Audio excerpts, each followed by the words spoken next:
जय श्री राम। श्री सद्गुरुनाथ महाराज की जय। जय माता दी। आज श्रवण करेंगे कल्याण का तत्व।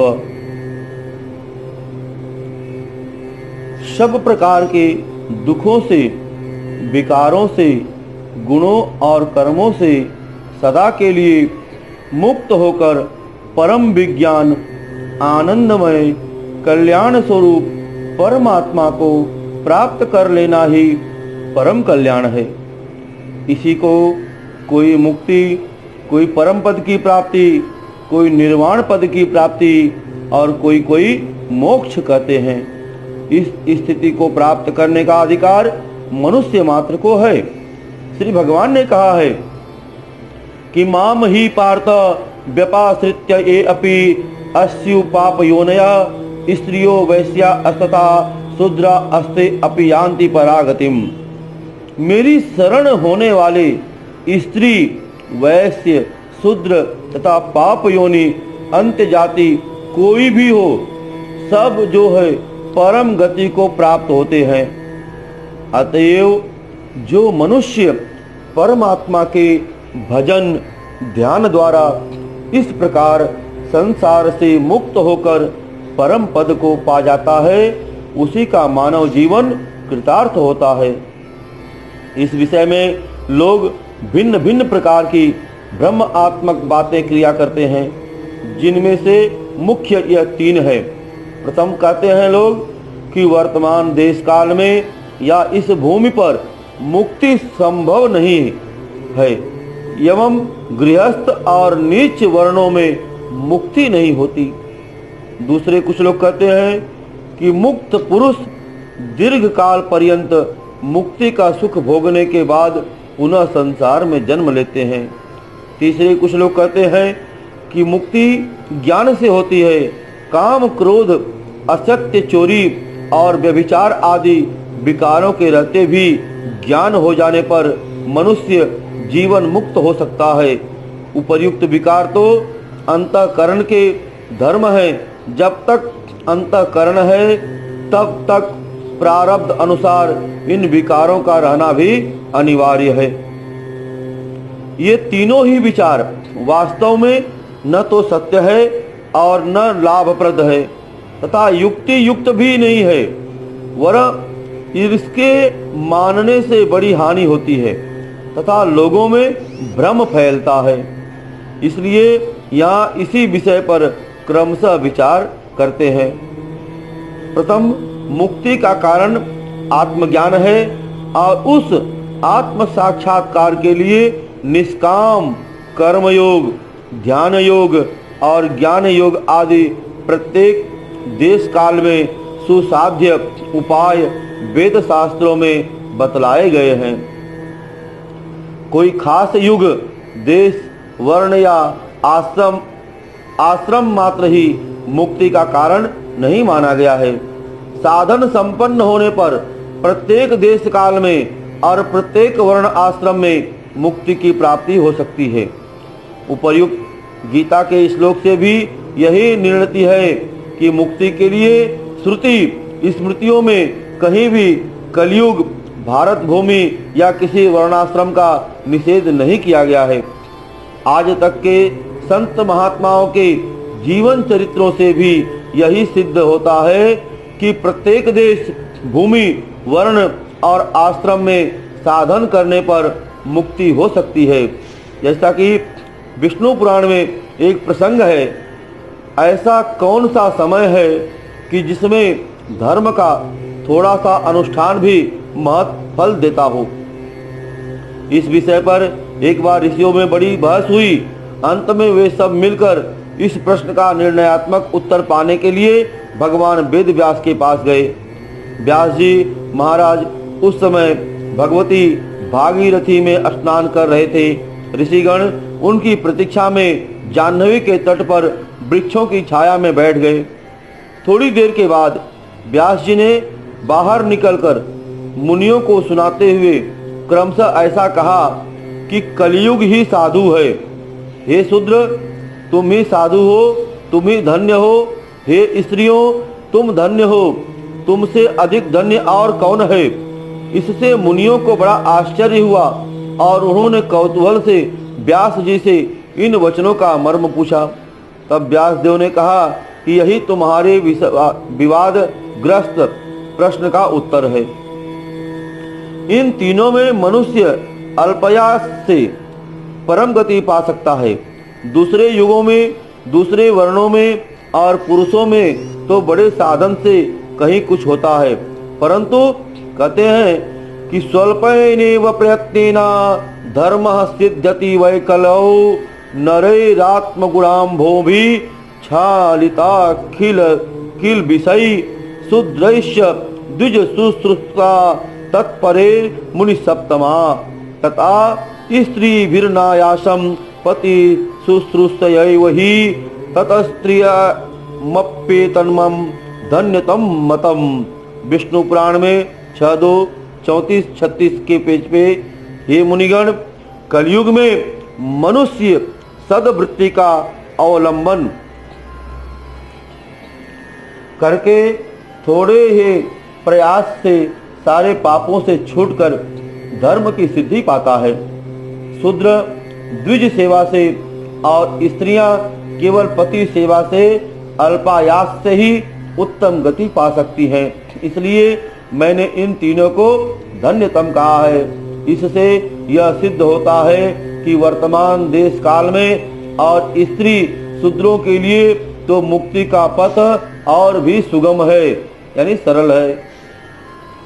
थोड़ी देर के लिए यदि यह भी मान लें कि वर्तमान देश काल में और प्रत्येक वर्णाश्रम में मुक्ति नहीं होती, लोग भूल से ही उत्साह पूर्वक मुक्ति के लिए साधन में लगे हुए हैं, तथापि यह तो नहीं माना जा सकता कि इस भूल से वे कोई अपना नुकसान कर रहे हैं।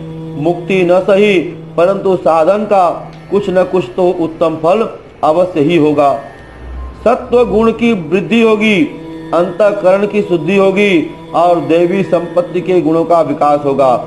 जब मुक्ति होती ही नहीं, तब वह तो साधक और असाधक दोनों की ही नहीं होगी, परंतु साधक में साधन से सद्गुणों की वृद्धि होगी और साधनहीन मनुष्य कोरा का कोरा ही रह जाएगा। इसके अतिरिक्त यदि वर्तमान देश काल में प्रत्येक मनुष्य की मुक्ति होती होगी तो साधक की तो हो ही जाएगी, परंतु साधन न करने वाला सर्वथा वंचित रह जाएगा। जब वह साधन में प्रवृत्त ही नहीं होगा तब मुक्ति कैसी। अतएव वह बेचारा भ्रम से इस परम लाभ से वंचित रहकर बारंबार संसार के आवागमन चक्र में घूमता रहेगा। अतएव इस युक्ति से भी प्रत्येक देश काल में और प्रत्येक वर्णाश्रम में मुक्ति का सुगम मानना ही उचित है, श्रेयस्कर और तर्क सिद्ध है। दूसरे कहते हैं कि श्रुति स्मृति और उपनिषद आदि सदग्रंथों में कहीं पर भी मुक्त पुरुषों के पुनरागमन संबंधी प्रमाण नहीं मिलते। पुनरागमन उन्हीं का होता है जो सकामी पुण्यात्मा पुरुष अपने पुण्य बल से स्वर्ग आदि लोगों को प्राप्त होते हैं। भगवान ने कहा है कि त्रय विद्या मां सोमया पूत पापा यज्ञेरिष्टा स्वर्गति प्रार्थयन्ते ये पुण्य मां साधम सुरेंद्र लोकः मस्रन्ते दिव्यान् दिवि देव भोगान ते तम भुक्त्वा स्वर्गलोक विसारा क्षीणे पुण्ये मर्तलोके विसन्ते एवं तयि धर्म मनु प्रपन्नाः गतागतम काम कामा लभन्ते। गीता के 9वें अध्याय में 20वां और 21वां श्लोक है। मुक्त पुरुष के संबंध में तो श्रुति स्मृतियों में स्थान स्थान पर उनके पुनः संसार में न आने के ही प्रमाण मिलते हैं। श्री भगवान ने गीता में कहा है, ब्रह्म भुवना लोका पुनरावर्तिनो अर्जुन मामुपेत्यं तु कौन्तेय पुनर्जन्म न विद्यते। हे अर्जुन, ब्रह्मलोक से लेकर सब लोग पुनरावर्ती स्वभाव वाले हैं, परंतु हे कौन्तेय, मुझको प्राप्त होने पर पुनर्जन्म नहीं होता। न च पुनरावर्तते न च पुनरावर्तते। इमं मानवं आवर्तं न वर्तन्ते तेषामिह न पुनरावृत्ति।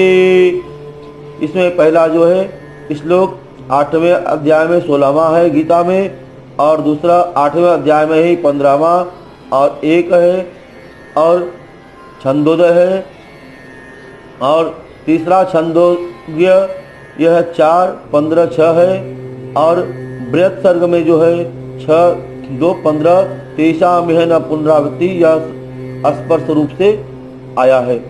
आदि श्रुतियां प्रसिद्ध हैं। इन शास्त्र वचनों से यह स्पष्ट सिद्ध होता है कि मुक्त जीवों का पुनरागमन कभी नहीं होता। जीवन मुक्तों के द्वारा लोक दृष्टि में यथा योग्य सभी कार्य होते हुए प्रतीत होते हैं, परंतु वास्तव में उनका उन कार्यों से कुछ भी संबंध नहीं रहता। कहते हैं कि यस्य सर्वे समारंभा काम संकल्प वर्जिता ज्ञानाग्निदग्ध कर्माणम तमाहु पंडिता बुधा। गीता के 4थे अध्याय में 10वां 19वां श्लोक है। यस्य नाहंकृतो भावो बुद्धिर्यस्य न लिप्यते हत्वापि स इमां लोकान् हन्ते न निबध्यते। गीता के 18वें अध्याय में 17वां श्लोक है। इसके सिवा उस मुक्त पुरुष की दृष्टि में एक विशुद्ध विज्ञान आनंद घन परमात्म तत्व के अतिरिक्त अन्य कुछ भी नहीं रह जाता। बहुनाम जन्मनामन्ते ज्ञानवान मां प्रपद्यते वासुदेव सर्वमिति स महात्मा सुदुर्लभ। गीता के ही 7वें अध्याय में 19वां श्लोक है। वह समझता है कि सभी कुछ केवल वासुदेव ही है, इसलिए उसे मुक्त कहते हैं। ऐसे पुरुष का किसी काल में भी इस मायामय संसार में पुनः संबंध नहीं होता, क्योंकि उसकी दृष्टि में संसार का सदा के लिए आत्यंतिक अभाव हो जाता है। इस अवस्था में उसका पुनरागमन क्यों कर हो सकता है? यदि कोई यह कुतर्क करे कि यदि मुक्त जीवों का पुनरागमन नहीं होगा तो मुक्त होते होते एक दिन जगत के सभी जीव मुक्त हो जाएंगे, तब तो सृष्टि की सत्ता भी मिट जाएगी। इसका उत्तर यह है कि प्रथम तो ऐसा होना संभव नहीं है, क्योंकि मनुष्याणाम सहस्रेषु कश्चित् जतति सिद्धये यततामपि सिद्धानाम कश्चित् मां वेत्ति तत्त्वतः। गीता के ही 7वें अध्याय में 3रा श्लोक है कि हजारों मनुष्यों में कोई मनुष्य मोक्ष के लिए यत्न करता है, और उन यत्न करने वाले योगियों में से कोई पुरुष मुझको परमात्मा को तत्व से जानता है। इस अवस्था में सभी जीवों का मुक्त होना असंभव है, क्योंकि जीव असंख्य है।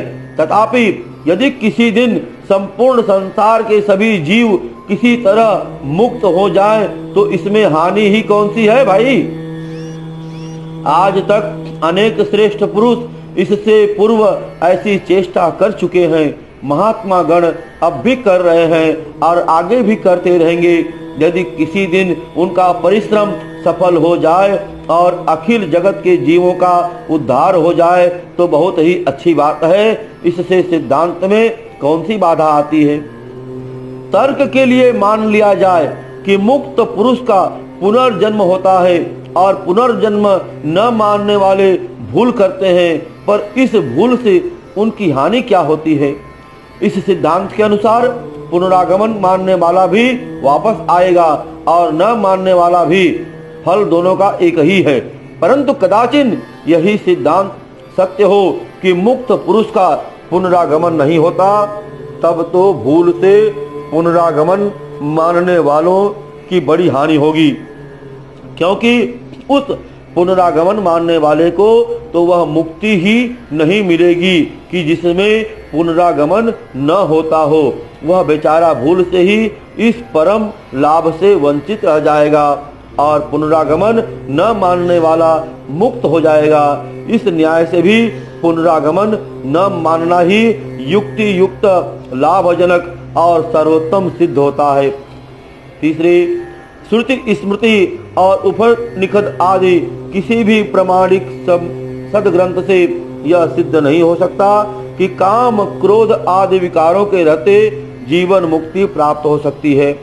श्रीमद् भगवद गीता में तो स्पष्ट शब्दों में काम, क्रोध और लोभ को नरक का त्रिविध द्वार बतलाया है कि त्रिविधम नरकस्येदं द्वारम नाशनम आत्मना काम, क्रोध, असताः, लोभस्त अस्मादेत्र त्रयम् त्यजेता।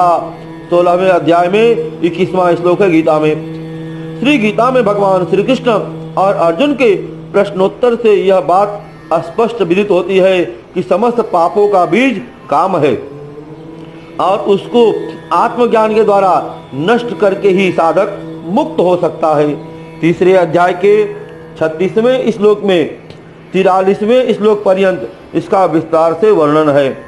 जहाँ तक काम, क्रोध और हर्ष, शोक आदि विकारों से ही मनुष्य का छुटकारा नहीं होगा, वहाँ तक उसकी मुक्ति कैसी हो सकती है। मुक्त पुरुष का वास्तव में संसार से कोई संबंध नहीं रहता, जैसा गीता जी में कहा है कि यस्त्वात्मरतिरेव स्यादात्म तृप्तश्च मानवः आत्मन्येव च संतुष्टस्तस्य कार्यं न विद्यते नैवं तस्य कृतेनार्थो न कृतेन कश्चन न चास्य सर्वभूतेषु कश्चिदर्थव्यपाश्रयः। उसका अंतःकरण मल, विशेष विक्षेप और आचरण से सर्वदा रहित होकर शुद्ध हो जाता है। यह गीता के तीसरे अध्याय में 17वां और 18वां श्लोक का है। ऐसी स्थिति में काम, क्रोध और हर्ष, शोक आदि विकार उसमें कैसे रह सकते हैं। भगवान ने कहा है कि लभन्ते ब्रह्म निर्वाण मृखया क्षीण कल्मषा छिन्न द्वैतात्मानां सर्वभूत हितेरताः काम क्रोध वियुक्तानां यतीनां यत चेतसाम अभितो ब्रह्म निर्वाण वर्तते विदिनात्मनाम। गीता के 5वें अध्याय में 25वां और 26वां श्लोक है। हर्ष शोको जहाते तरद शोकमात्मवितः आदि श्रुतियां भी इसके प्रमाण में प्रसिद्ध हैं। शास्त्रों में जहाँ देखिए वहीं एक स्वर से यही प्रमाण मिलता है कि श्री परमात्मा का साक्षात्कार हो जाने पर जब समस्त विकारों की जड़ आसक्ति का ही अत्यंत अभाव हो जाता है, तब उसके कार्य रूप अन्य विकार तो कैसे रह सकते हैं। इन शास्त्र वचनों से यही सिद्ध होता है कि जीवन मुक्त के शुद्ध अंतःकरण में विकारों का अस्तित्व मानना कदापि उचित नहीं है। यदि ऐसा मान भी लिया जाए कि जीवन मुक्ति के बाद भी काम, क्रोध आदि विकारों का लेस शेष रह जाता है और जो लोग उसका शेष रहना नहीं मानते वे भूल से ही काम, क्रोध आदि विकारों को जड़ से उखाड़ने की धुन में लगे रहते हैं। इस पर यह सोचना चाहिए कि क्या इस भूल से उसका कोई नुकसान होता है। यदि पक्षपात छोड़कर विचार किया जाए तो पता लगता है कि काम, क्रोध आदि विकारों के नाश का उपाय न करने वालों को अपेक्षा उपाय करने वाले अधिक बुद्धिमान हैं, क्योंकि उपाय करने से उनके विकार अधिक नष्ट होंगे और इससे वे कम से कम जीवन मुक्तों में तो उत्तम ही माने जाएंगे।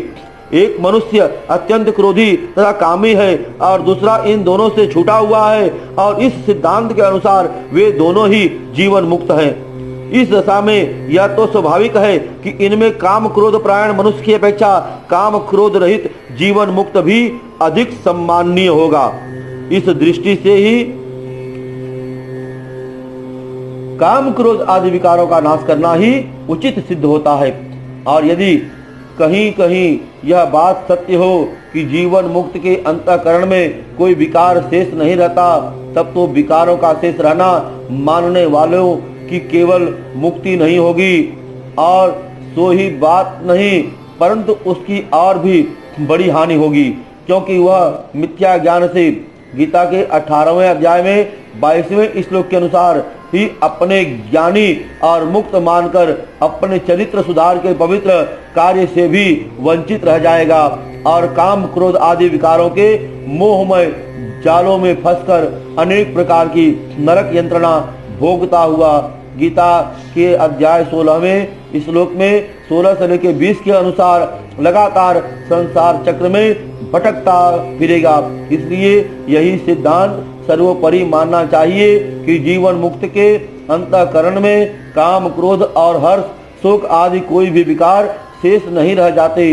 इसके सिवा मुक्ति के संबंध में लोग और भी अनेक प्रकार की शंकाएं किया करते हैं, पर लेख बढ़ जाने के कारण और अधिक वार्तालाप बढ़ जाने के कारण उन सब पर विचार नहीं किया गया है। और इस लेख और इस श्रुति से पाठक समझ जाएंगे कि मुक्त पुरुष तीनों गुणों से सर्वथा अतीत होता है। और यह गीता के अध्याय 14वें में 19वें और 22वें और 25वें श्लोक तक इसका वर्णन है।